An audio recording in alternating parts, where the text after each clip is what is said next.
I'm Robin Miller Brecker. And I'm Karen Lenzer. Welcome to Seeking Center, the podcast. Join us each week as we have the conversations and weed through the spiritual and holistic clutter for you. We'll boil it down to what you need to know now. We're all about total wellness, which to us means building a healthy life on a physical, mental, and spiritual level. We'll talk to the trailblazers who will introduce you to the practices, products, and experiences that may be just what you need to hear about to transform your life. If you're listening to this, it's no accident. Think of this as your seeking center and your place to seek your center. And for the best wellness and spiritual practitioners, experts, products, experiences, and inspo, visit theseekingcenter.com. In our identity-obsessed culture, it is easy to think that who we are is determined by what we see in the mirror. But what if we open our minds to the notion that we are souls journeying through many lives over time? How would it change the way we think about ourselves now to remember how we lived before?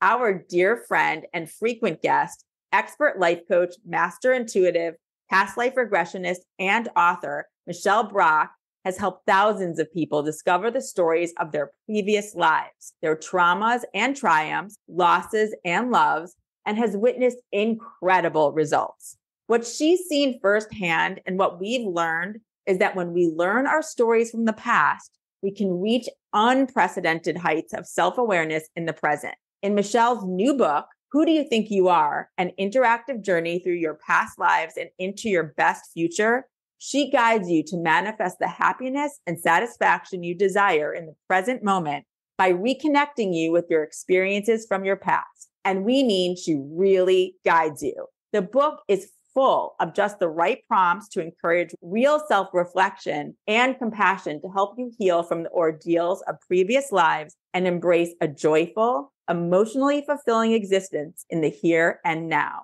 There is so much to discuss. Let's get going. Hi, Michelle. Oh, Hi. this is a great reunion. I am so glad to see you guys and be back with you. Same. And this subject in particular is one we could talk about forever and probably have talked about in previous lives. Yes. Absolutely. And we should tell listeners too that obviously Robin and I have both had past life regression experiences with you.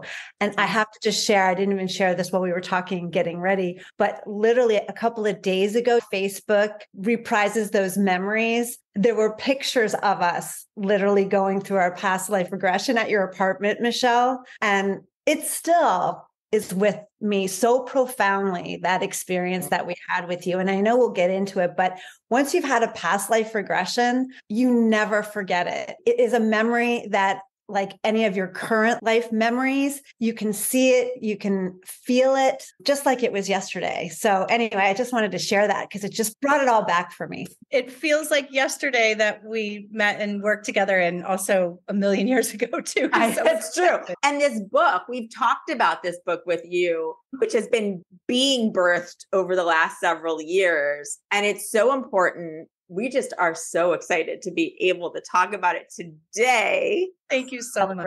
And so for those who haven't listened to our previous conversations or really don't understand what we mean about past life regression, can you just talk about that at a high level before we really dig in? Sure. So we're talking about reincarnation, which is the idea, the concept that we have lived before in a different body. And after death, the part of us that survives death, or a soul or spirit or higher self or whatever you want to call it, actually comes and decides to reincarnate and have another life in a new body. And the idea behind past life regression is that we can recall memories from our previous existences because we're carrying them with us unconsciously, and that we can tap into those memories from our past and use them to navigate our complicated lives today.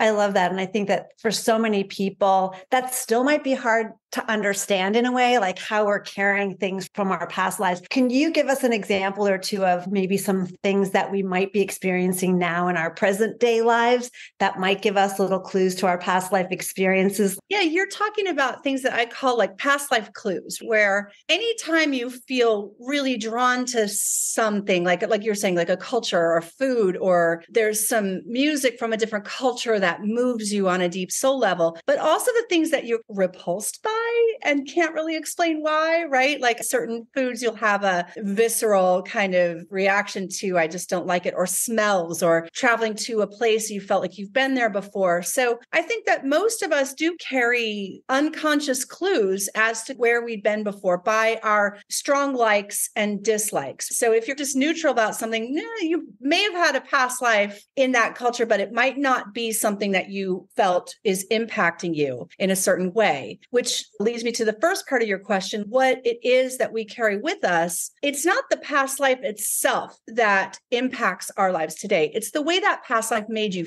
feel. So these emotions that we experience, we carry with us energetically. We bring them with us into the next life unconsciously. So this can show up as phobias, triggers, right? I get people that have PTSD symptoms that they can't track to any specific circumstance that happened in this life. And in the same way that our past in this life informs who we are right now, meaning our childhood, the circumstances of our childhood. Some of us had good childhoods, some of us had not so good childhoods. That kind of forms us into the person that we are today. To me, I like to invite people to open that curtain a little bit wider and look at our past as a little more all-encompassing and include our previous incarnations and our past lives in that story of our past that has made us who we are and informing us today. Yeah. Is it like an imprint almost that you have on your soul? Is it a memory that you carry with you from your past life? Is it both? That's interesting. You're the first person that's used that word imprint with me. And I had to sit with that for a second, because to me, an imprint is something that strikes us deeply. And I think that it's possible to have a past life that's, yeah, that was pretty nice or good or okay, where we do have these experiences that really resonate and strike us deeply or wound us deeply. So when I think about imprint, it's like that spouse you had in a past life that's your ultimate partner, that you imprinted on that experience. And not that you're necessarily looking for that particular soulmate to be back in your life, although they can. It's to have that experience that resonates, like that kind of love, right? In the same way, like if you happen to be 14 years old and drafted into a war that you didn't want to fight and had a terrible, frightening experience on the battlefield, that could also be an imprint. So I think that what you're talking about are the things that are a little more intense emotionally, whether negatively or positively. Those tend to be the things that do stand out the most. And those are the things that need to come up in order for us to release them, let them go, or process and understand them so that they're no longer running our lives unconsciously, because that's what a past life can do. If it's unresolved trauma, whether it's from this life or the past life, it will run your life. It will inform your decisions. It will rule your behavior, your attitudes. It'll form prejudices about people or situations. So the idea is that once we understand that it's unconscious and that it comes from the past, similar to doing childhood work, we can let that go and heal from it. And then it no longer rules you. I just also want to focus for a moment on that title of your book again. I know I brought it up in the intro, but that question of who do you think you are? I don't think most people really take the time to think about that on any level. In this discussion, where we're talking about who do you really think you are on that soul level? I think that was just such, and I know when you had told me and Karen about that title, I just remember it really resonating. I had to say that. I felt like that title hit with the overarching theme that I wanted people to reflect on, which is you are a soul, not a body, right? So the book is a look at identity through the lens of past lives. And I really wrote the majority of this book during this weird 2020-21 period of COVID and Black Lives Matter protests and a lot of divisiveness, political divisiveness. And I just kept thinking to myself, if everybody could see what I've seen after working with thousands of people doing past life regression, we would have no reason to feel this division. And because we would have that understanding that who we all are is a soul, and therefore we are equal. And that perhaps if we had this knowledge widespread, that we could create a society that reflects that belief, and that we could create a more peaceful society that features true equality for all people. So I know that I have lofty goals. So I'm working on it. And it's so true, because when you do actually experience that regression for yourself and you feel it and you see it for yourself, that you've been, and we're going to talk about that soul has no gender. So that's really like, I want to intro that for a moment, because personally, I saw myself as a man.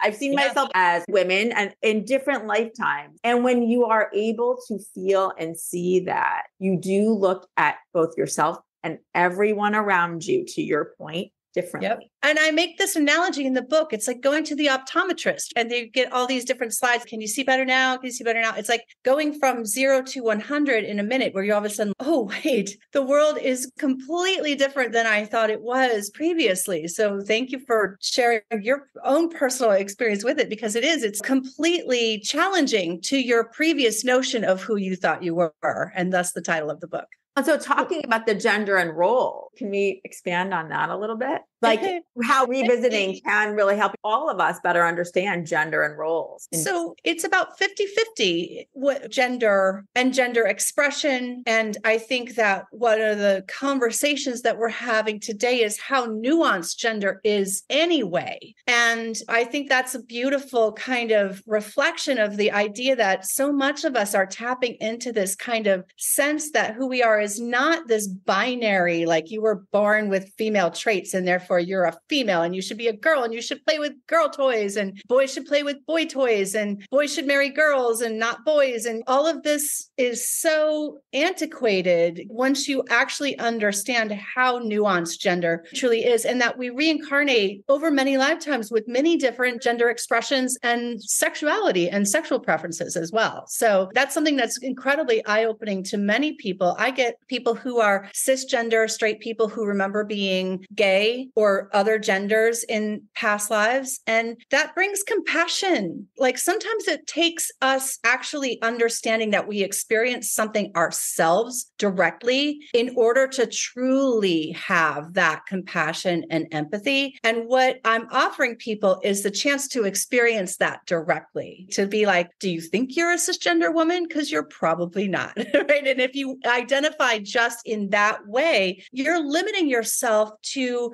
all of the richness that comes with this expansive idea that you have lived so many different past lives as so many different ways. And that includes roles, right? In some lives, we're mothers, and some lives we're not. And some lives we're spouses, and other lives we're not as fortunate to be, or have bosses and siblings and all these different roles. And a lot of us do identify with roles, particularly when we're talking about familial roles, caregiver roles, like being a mother. Is that who you are? Sometimes it feels that way.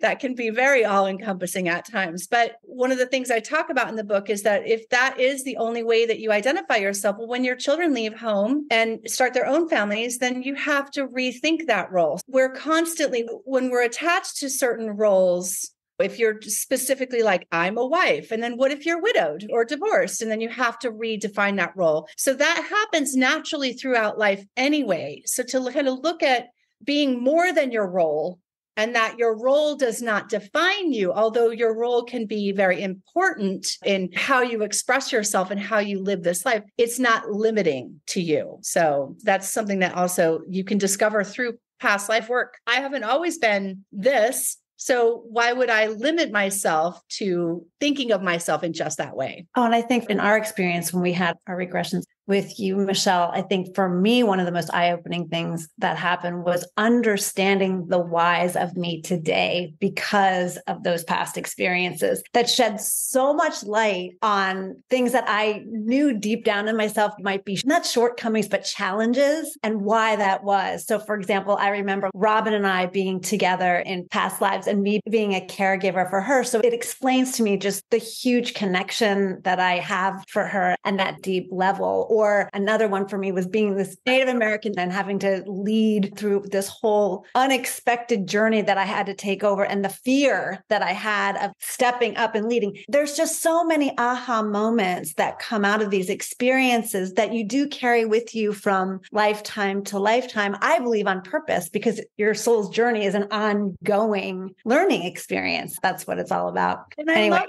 you bring that up, because sometimes we can channel our past life personas. And I remember that experience really well. I was like, of course you and Robin are soulmates, and that I've got my soulmate who's helping me step into my purpose as a leader. There you go. So it's, I have an inner leader in me, right? And this is something that my soul is familiar with. Yeah, I think that's really well said, that it always informs you as to where you are right now today. And it makes sense because it's more of your journey. It's more of your story. It's your backstory. Yes. Oh, that's a great way to put it. Yeah. And even this whole idea of soul family, we're talking with Lisa Nitskin about that, and how sometimes it can be confusing, like why we have the parents that you were saying that earlier, why we have the parents that we have, or why we chose the spouses that we did, or why we not be able to get along with our bosses. But that's very intentional, and that we carry still those relationships from past lifetimes as well. Can you talk about that, how all that impacts our past lives? I 100% agree with everything that Lisa says, that in our limited viewpoint in this life, we're like, wait, why is this my family? I believe that we have a soul contract. You can actually dive into these past life memories and find out more about the soul contract. Oh, this is what happened before in a past life. And it makes it make more sense. Now, I always tell people this, the past life isn't the answer to navigating a difficult relationship. You're like, oh, that's right. I can't date this person anymore. They killed me in a past life or whatever. And that's a true story. That happens sometimes. We're really drawn to people that we have karma with. So sometimes the answer is, yeah, let me get as far away from that person as possible. And sometimes it's maybe I need to forgive this person and give them a chance to forgive me, or whatever it is. It's just more information that you need to know in order to make a more informed decision about your soul contract, or even just show up and be present and honor the soul contract in a deeper and more loving way. Because that's what it's about. It's about being more loving and honoring the fact that we have crossed paths with these people before. They're back in our lives now for a reason. And there's something that we need to learn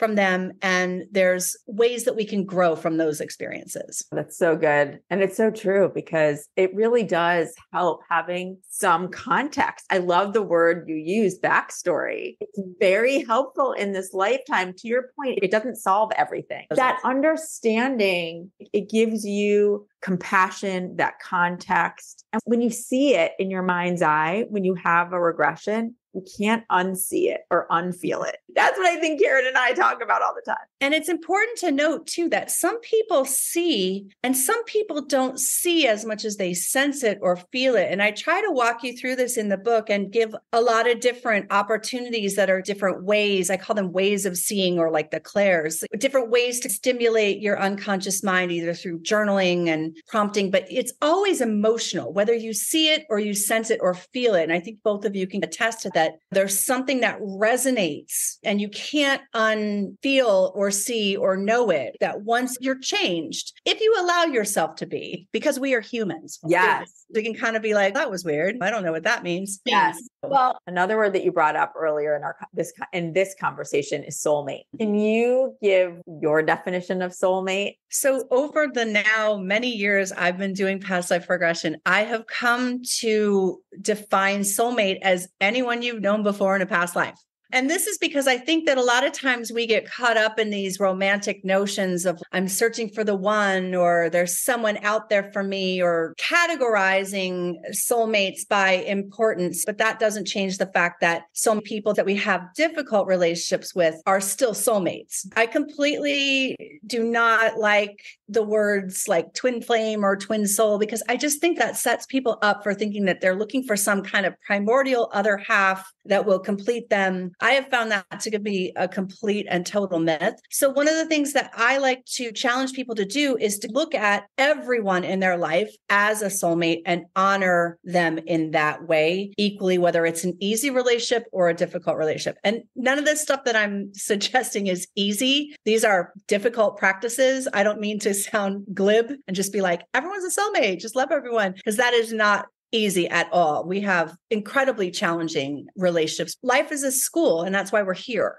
And remembering that can sometimes help you navigate those difficulties and get through the dark times. This is school, and I must be in grad school because this is a challenge. And that's what it's all about. And when we think about the way that you define soulmate, we're all soul family. Each one of us, we're soul family, which is what we've talked about before. And this gives it even greater context. And I want people to even challenge themselves to open this even wider, that all of humanity is your soul family. I agree. To take that leap. And yes, of course, we start with our closest loved ones. And I think that there's a meditation practice I do in the book where I invite you to focus on the closest person to you and then expand that love outwards to your family and your community and your town and your country and all of humanity. That's a really powerful practice, because once you start to recognize the soul in another person, then you can actually recognize every single person you meet as soul family, that we have this shared humanity. And like I said, that's the key, I think, to compassion and love and equality. Also, if you look at it, like we've all come here at the same time for a reason. This whole world that we're living in, there's a reason why we have social media and all of this access to understanding everything that's going on in the world, so that we can make a preference of how we want to live within that world. And so from the politicians to the kings and queens of social media, they're all there for a reason, so that we can learn and choose how we want to be in the midst of that. So you're right. They are all part of our soul family in a way and have taken on that role. And I also wanted to mention, for me, one of the biggest ahas about thinking about soul family was in the fact that there are people who have chosen, who are in our love group, have chosen to be the really difficult, nasty, hard person that we have to learn from. And they came at that from a place of love before we all came to this planet, right, together, that before we all incarnated, that they made that choice to take on that really difficult role to help us learn. So it helped me really look at some of those pain people in my life completely differently. Yeah. And that we have these pain people in our lives, and we have these pain people in the world. And actually, I will eventually write an entire book on just soulmates, because that's a whole topic in of itself. I have a feeling that's my second book. We'll see. Although I do talk a lot about soulmates and roles and relationships in this book. But what you're talking about is, I usually call the disruptors, the people that kind of come, they have these difficult lessons. And it's important to honor the purpose and the role of the disruptors as much as it is to honor the people who are the loving, kind, compassionate guides. And I love what you said at the onset of your last comment. We are made for these times. We decided to be here, and all of us. And a lot of people ask me, like, why the population of the world is so much bigger today, because we all want to be here. There are so many tremendous opportunities for growth. And yes, through technology, we're able to connect with each other on the other side of the world and watch people suffering on YouTube in a country that we've never been to. And actually, we're able to connect. There are a lot of negative things about technology and social media, but one of the most amazing things is how we're able to really connect and understand that shared humanity. So yeah, each of us decided to be here for these times in order to participate in what I believe is a really important pivotal moment in our growth as humans and our evolution. And we're doing it, as hard as it is and painful as it can be. We are doing it. We actually have talked about before how getting a ticket here to this life school, it's a really fortunate ticket. We really wanted that ticket to get to come here and experience all of this so that we could help all of humanity evolve. And I keep getting people that ask me, they're like, when do we get to be done reincarnating? And because I'm such a student of nature, I'm like, never. Cycles repeat and we evolve and we change and we go. Like, maybe there are other places besides planet Earth where we can eventually reincarnate, but people talk about achieving it. Like, I did it. I mastered life. But I think that there are always more lessons that we can learn. We're not getting out of this. Anytime some people are like, can I just exit and be done? I'll just be someone's spirit guide for a little while. Maybe you can for a little while, but that's just to chill. And then you've got to come back and keep going because there's always more to learn and ways to grow. Well, and speaking of a spirit guide, what is your definition of a spirit guide? So my definition of a spirit guide is anyone who actually is helping you on a spiritual level. And that can include people that are your loved ones who have passed, people you knew in this life, ancestors, people you didn't know in this life who maybe were connected to you in a physical plane in a past life. They also represent ascended masters or teachers or archangels. There could be archetypes, right? People that use energy of certain people that were embodied here on planet Earth, like Jesus or Gandhi or Muhammad, or right? You can use those energies because the energies exist on a kind of spiritual level, but you can also have somebody who's currently living inform you as a spirit guide, because I believe that it's possible to have connections with people on multiple dimensions. I have people that tell me, they're like, you came to me in a dream last night. And I'm like, oh, good. I'm not going to bill them for that hour, I don't think, but or I get people that come and visit me in dreams or tell me messages. I get people that are after their past life regression. I'll invite a spirit guide to come give them a message. And they're like, oh, my husband came to tell me something. And their husband was in the next room. He's not dead, but his spirit or his soul wanted to come and tell them something. Again, this is a new agey term that a lot of people throw around, but I think it's anyone who can serve as a guide on a spiritual or soul level that can give you insight into your journey and wisdom that you find valuable. We don't need to label these things and limit to what that could possibly look like or be. I love, as part of your regression process, when you start out in the meditation, you invite us to invite our spirit guides, whoever that is, to join us before we actually go through the regression, to be with us, to guide us, to let us know that we're safe through that experience. And for me, that was one of the most beautiful parts of the experience, because the way you do it, Michelle, I want to say it feels so real. It is so real, but it does really put you in that place where you can open yourself up. And for some people, I'm sure it's the first time they've seen or really thought about who their spirit guide is. And I think that's a really important part of the process, because I actually believe that these images and thoughts and feelings, they're coming from your unconscious mind, but they're also being facilitated in a certain way by your spirit guides. Like, it comes from spirit. And it's because time doesn't really exist. So the realm of spirit is this vast space that transcends time and experience, and that we're able to tap into that space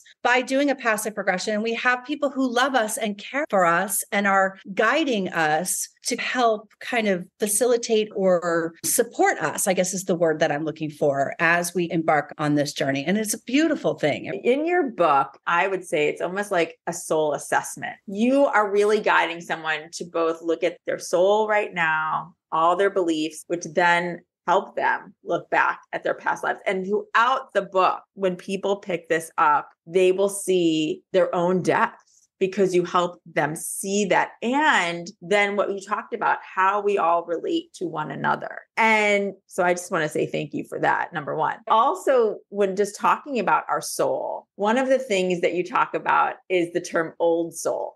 And what you actually prefer to look at that as, because people always say, usually younger children or teenagers, and they'll say, oh, but they're a really old soul. What do you make of that? I write about this in the book, but you guys know I've been talking about this for years. I don't believe that age guarantees wisdom. I really don't. But you can spin your wheels. You can be old and ignorant. Many of us are. So the term that I like to use is evolved soul, because what it implies is that it's not just time spent, it's the work you do. And there's an intentionality that comes with that as well. Some of us just want to be like, ignore my childhood trauma. I know I have triggers, but I'm just going to make them go away. And other of us really decide to put in the work. What is this about me that keeps repeating this pattern? Or how can I be better? How can I understand more? So to me, when we assign that quality, which feels like wisdom. It feels like wisdom earned. And I tell this to people all the time. If you've already grown old and wise many times through many past lives, why can't we tap into that wisdom and use it in our lives today? Because like we were talking about earlier, these times are calling for some wisdom and we have it inside of us. So one of the things that I would like to invite people to do with this book is to open themselves up to their own already hard-earned stores of wisdom that are inside of them to help them make more progress. So it's not just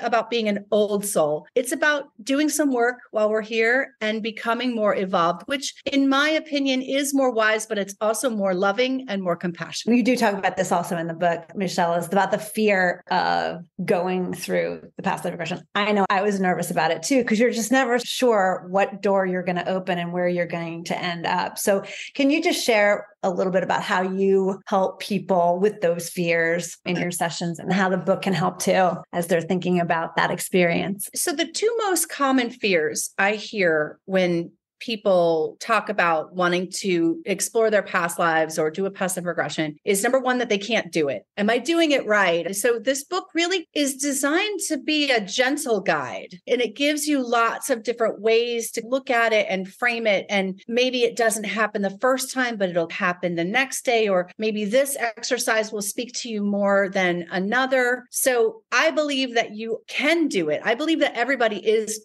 capable of having this experience, as long as they're willing to learn more about how it works and do it and approach it. The second biggest fear I get is that people will learn that they were a terrible person in a past life.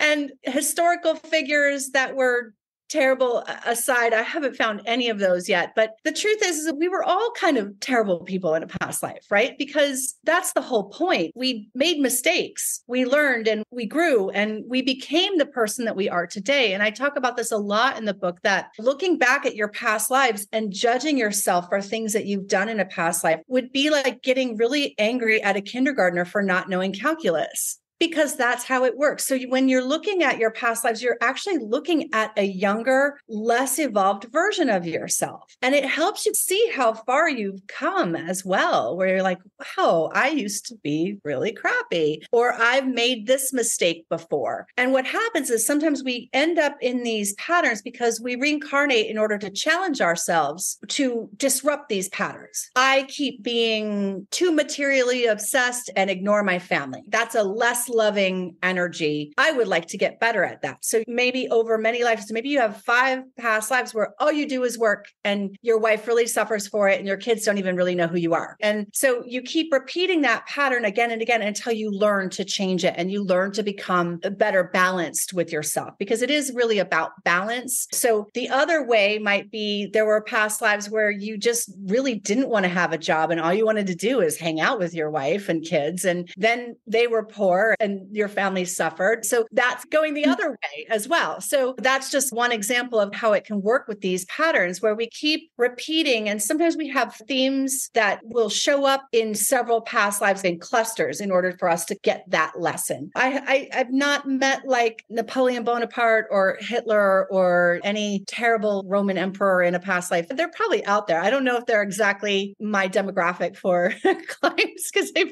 might have a little work to do, but no judgment. My door's open. Come on in. Even if that were true, if somebody saw themselves being someone who had committed atrocities in history, again, the disruptor, like I said before, there's a certain purpose for that person, that role that helps actually serve humanity in a certain way. So that doesn't mean we need to honor these figures in a certain way as much as honor their presence and the role that they play in forcing us out of our comfort zone. We have to be pushed sometimes. And that's what's happening, I believe, right now on planet Earth, is there's a lot of ways that we're being pushed. The ways that we have been living just are not working. They're not working anymore with the society, with different kind of demographics having power over others and supremacy and racial division and religious differences and hate and all that. These systems are not working, and they haven't been for a few thousand years. So we need to start to figure out how to change the way that we live so that it can feature peace, love, equality for all beings. And I believe that this experience that I provide in this book is one of many ways that we can break through these old patterns of behavior. I would like people to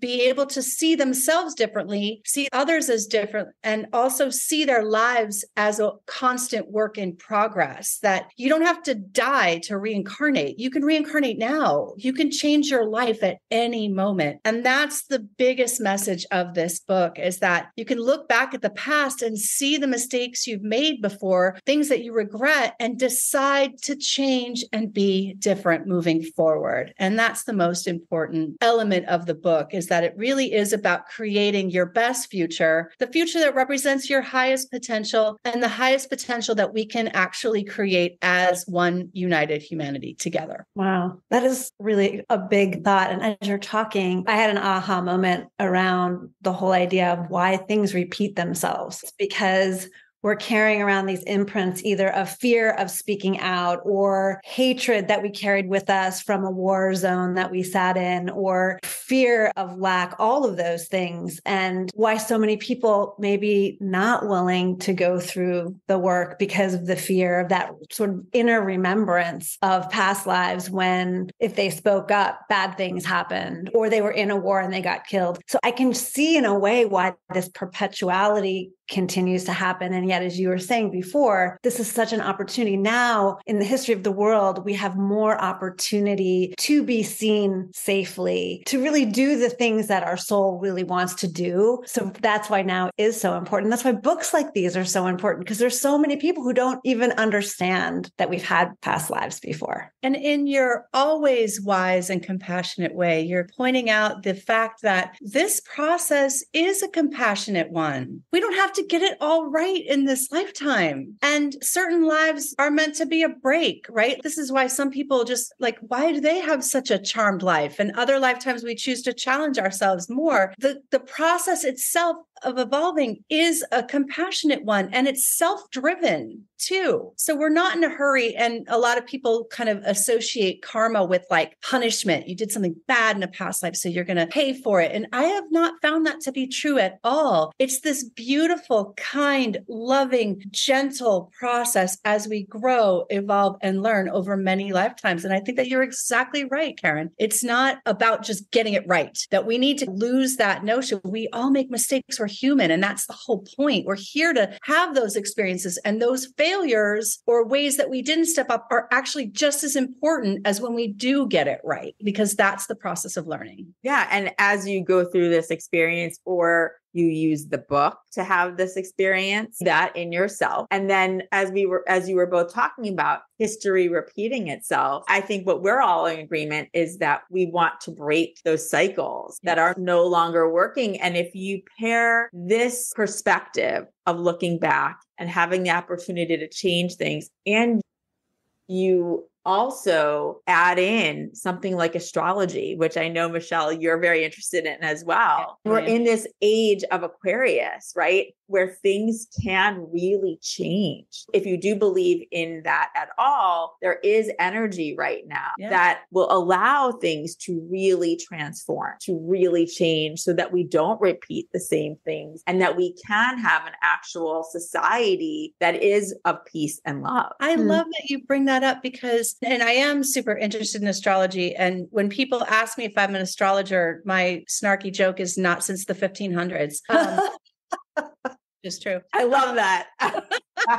But what astrology shows us are these cycles. There's these smaller individual cycles. There's moon cycles. There's Venus cycles. There's even Pluto cycles that are generational, and that it is about kind of different energies that will return and repeat, like a refiner's fire. Like we keep doing things over and again, but that it changes and it gets different and it evolves, and that there's karma that each generation has to move us forward.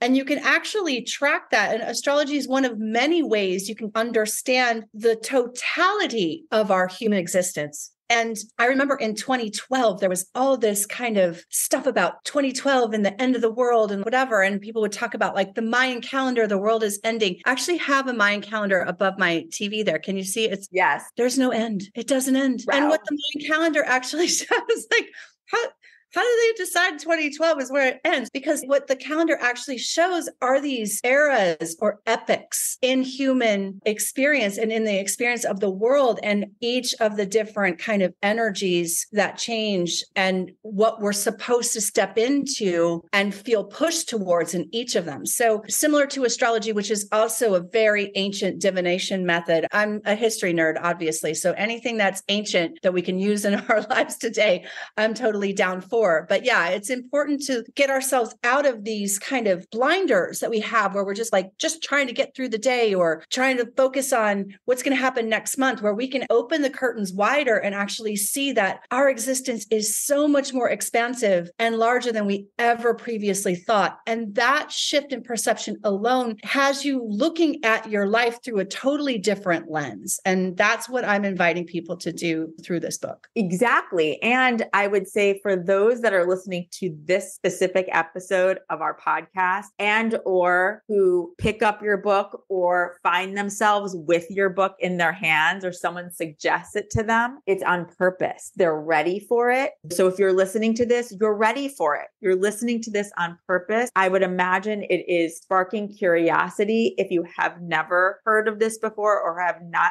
done a past life regression. What Michelle is offering you is this opportunity to really start to investigate your own soul and how we all work together in this greater way. Thank you for seeing me and my intention behind the book, which it really is not to provide all the answers, but to give you more questions. And what I will say, you do weave a ton of history throughout. Karen and I love that about you. We always get some sort of really good history lesson whenever we talk because you have done that research. I've always believed that in order to figure out what's going to happen in the future, we have to look at the wisdom of the past. And there are a lot of really important conversations, I think, that we're having right now about the way that we tell our history, what lens, right? Who gets to control the narrative of the story of history? And so telling the truth about history is a really important part of figuring out how we got here and what isn't working and what patterns we need to stop in order to create a new future. This was my contribution to that conversation that's happening on a larger kind of collective level, looking at what kind of books people are allowed to read and what people are allowed to study in school. And, I think it's really important that we tell the truth about history,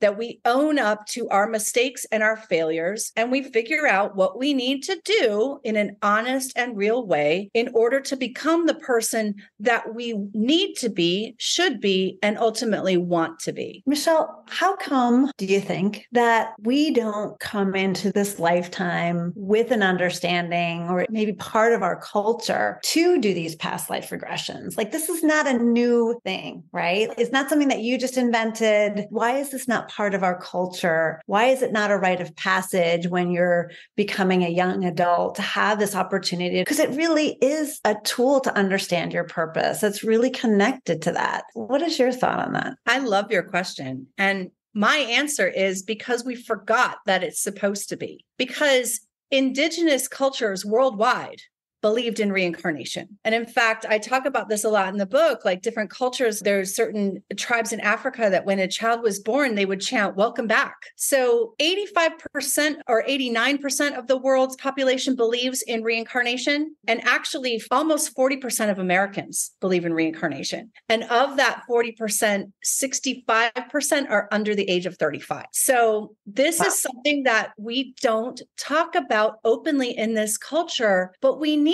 to, because the beliefs are there. And you're right. It should be like, okay, it's a certain age. You know who you are in this life. And I don't generally work with children because I think that you should figure out who you are in this life before you start adding past lives on top of it. But many children talk about things that I believe are connected to their past lives innately. And depending on the culture and the belief of the family, a lot of times that gets shut down. Like people are like, ooh, what are they talking about? They're scared. Where maybe we can stop being so closeted about these beliefs. And that's the thing. I'm the one that everybody tells, oh, I had this experience or I had this dream and I looked like a different person. And I'm like, we're not trading these stories enough to be like, wait, you too, right? It's a different kind of conversation once we start to acknowledge that this is very common and a very widespread belief. And it's different than religion. I think a lot of people are worried that they're going to have to reject their previous held beliefs in order to add past lives and reincarnation into it. And that's absolutely not the case, because actually reincarnation as a belief, as a tenet, can be traced to every single world religion, including Christianity, Judaism, Islam. Early Christians did believe in reincarnation because it stemmed from Judaism. And you cannot understand esoteric Judaism and Kabbalah without understanding reincarnation. And the same with Islam. Islam actually comes from that same ancient root. And so they have these beliefs in a lot of mystical traditions, Sufism in particular, very much talk about reincarnation. And what's happening is that we have all these different religions that are like, we believe this and we believe that. And it's like, we're all trying to do the same thing. We're just not trading notes in the same way. And we have this idea of like divisiveness and other, and this person believes that, and this person doesn't believe that. And this is my identity around my gender or my ethnicity or my race or my religion. And what I'm introducing in this book is that those are false identities. And that doesn't mean you have to reject your culture, your identity, particularly if you do come from a marginalized culture, that people work so hard to preserve their ways and their cultures. That's important. But what I'm asking is to leave room to add more. It doesn't have to be so limited. So people are like, oh, I would love to do a past life regression with you, but I'm a Christian. Okay. Did you know that the Dead Sea Scrolls contained a lot of writings that actually talk about things like reincarnation? And actually, reincarnation was an official tenet of the early Christian church until I think the year 363.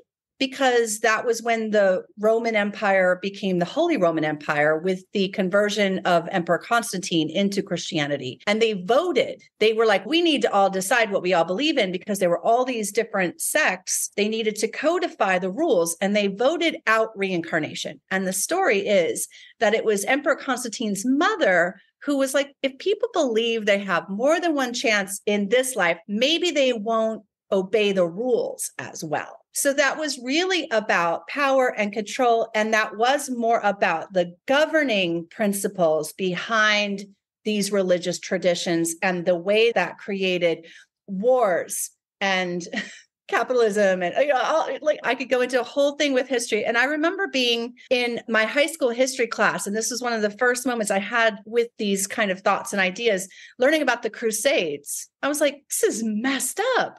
Right? Yeah, right. Does anybody else think this? And I remember my teacher like really enjoyed my kind of thought process on it. Like, why would you want to? But it was about politics and power and control and all of this patriarchal kind of systems, ways that I'm talking about that aren't working. And I'm not saying that it's anti-masculine. I use patriarchy, like females can be patriarchal too, but we need to return to a more feminine, earth-based, loving kind of way of life. In answer to your original, this is a long answer to your question, why we don't do this, it's because we've forgotten that this is an important part of our spiritual journeys, right? To acknowledge our spiritual self, and that there can be spiritual journeys that happen within the confines of religion. And that's super important for some people. But there are other ways to experience that connection to your soul and your purpose and things like integrity and love and humanity outside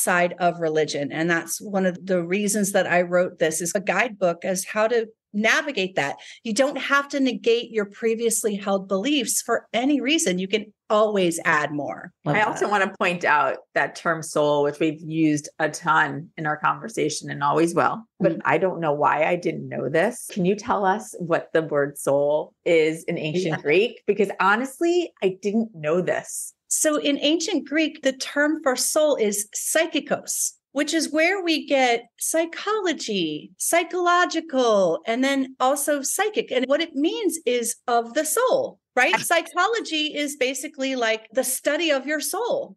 And how have we never talked about that? I felt like what? And again, in this culture, there's a forgetting. It's like we're replacing science with this is a science, not a spiritual process, where ancient people understood that any healing of the mind and the body also had it to include the soul. And what's happening today is that we are returning to those ways, right? I had a conversation with somebody not long ago about Native American wisdom, about calling the rocks the grandfathers. And here in Central Park in New York City, these rocks are ancient glacial rocks that were millions of years old that are here in the park. And I was like, isn't that interesting? They call them the grandfathers. And science has actually proved that they are millions of years old. So both things can be true, right? Science didn't negate the fact that Native Americans had this innate understanding of the ancientness and the wisdom contained in these rocks. So we don't have to be like, one is mythology and therefore not real, and the other is science and it's real. We can actually acknowledge both of them. They can both be true and they don't need to cancel each other out. And I think that's an important conversation that we need to continue to have moving forward. What's one thing that everybody listening can do right now to remind them of one of their past lives? Ooh, okay. One of my favorite exercises in the book is to go through your lists of likes and dislikes, the things that you're drawn to. Look around your house. And you guys have both been in my apartment. I have clues to my past lives as far as like things like that I've collected from travels all over the world or things I've drawn to, music, films. My son is obsessed with war movies. And it doesn't matter what time period, whether it was Civil War or World War II, he watches Braveheart and all of these. He loves war movies. And I asked him one time, I was like, do you think that you've maybe been a warrior in a lot of past lives? And he was, yeah, probably. Right. So things like that we have clues. And what that does is it starts priming your unconscious to notice, to open, right? We end up being closed off. It invites dreams to come.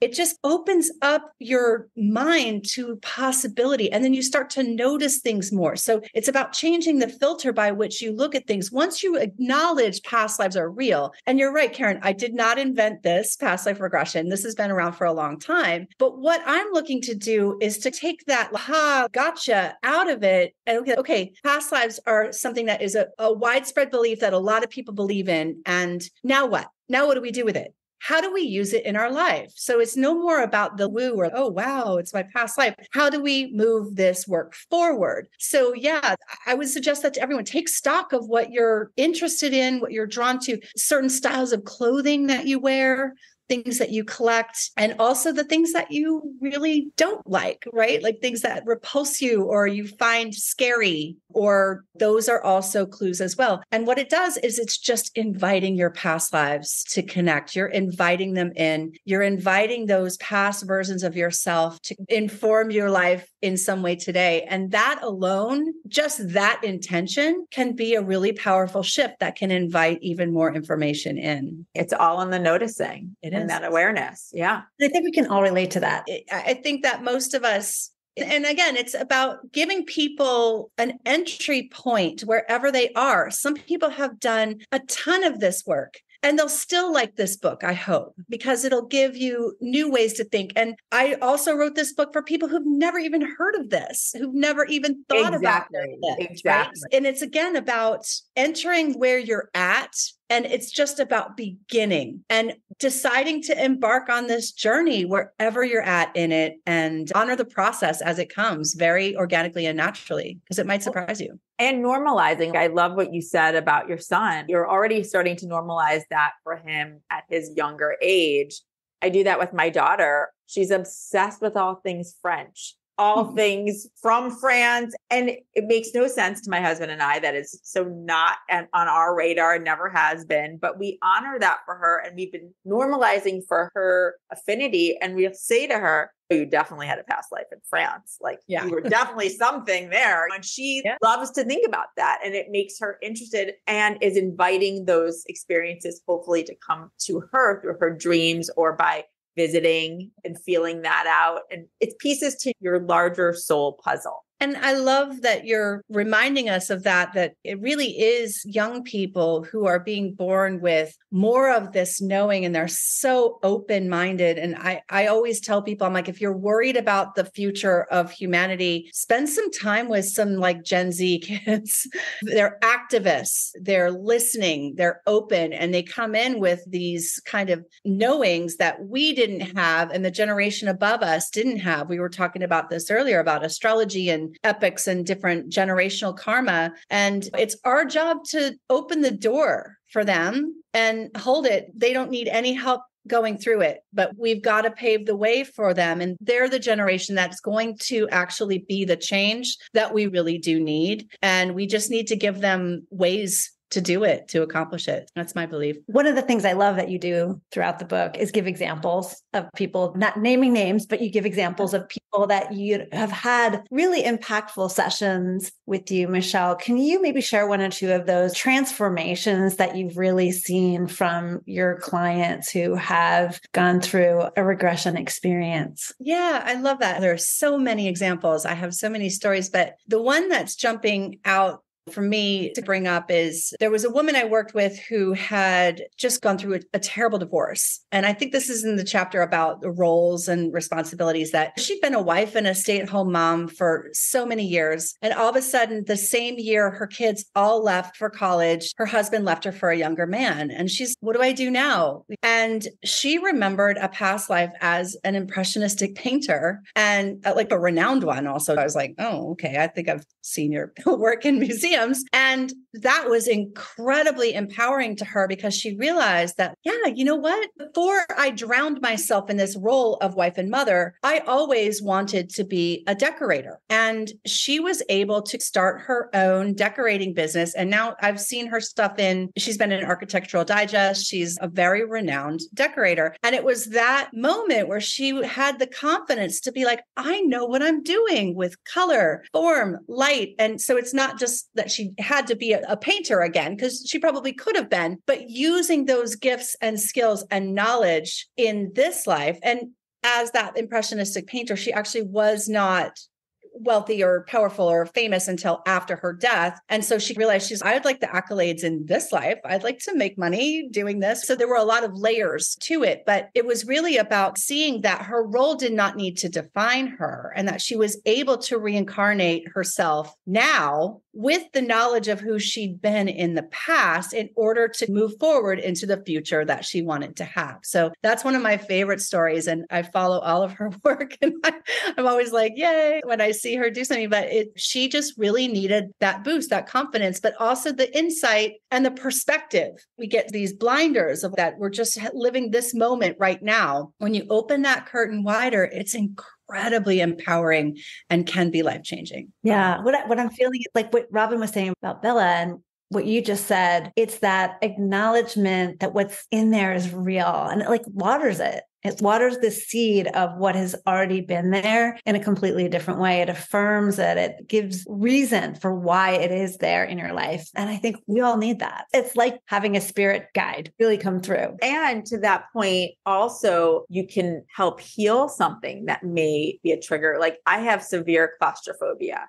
And I don't know where that comes from in this lifetime. So I believe it is from a past life. And so it's healing trauma from a past life with all of the resources that the three of us know about, right? So there's energy healing that can happen. There's different ways of moving that out, but it's acknowledging it. So it's even the triggers that if you acknowledge and can clear, that can also help you have a more joyful and fulfilling present life. Yeah, it is. It's about healing and overcoming. And we need to work on that claustrophobia. I'm making progress. I can get in elevators and I can go to the bathroom on a plane. Okay.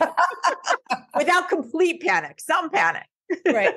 No, and it's about recognizing that not everything comes from this life, that our existence is vast and varied. Yes. And then once we're able to heal the things that have happened to us in the past, then we're free from that. Like you're no longer dealing with that same trigger and pattern. And so I'm sure that we can find other things, like I said, to work on, and there's always more to heal. But usually people find that it's a really big relief to drop that load that they've been carrying sometimes for 1,000 thousands of years over many lifetimes. It's just a relief to just let it go. I'm so grateful for you.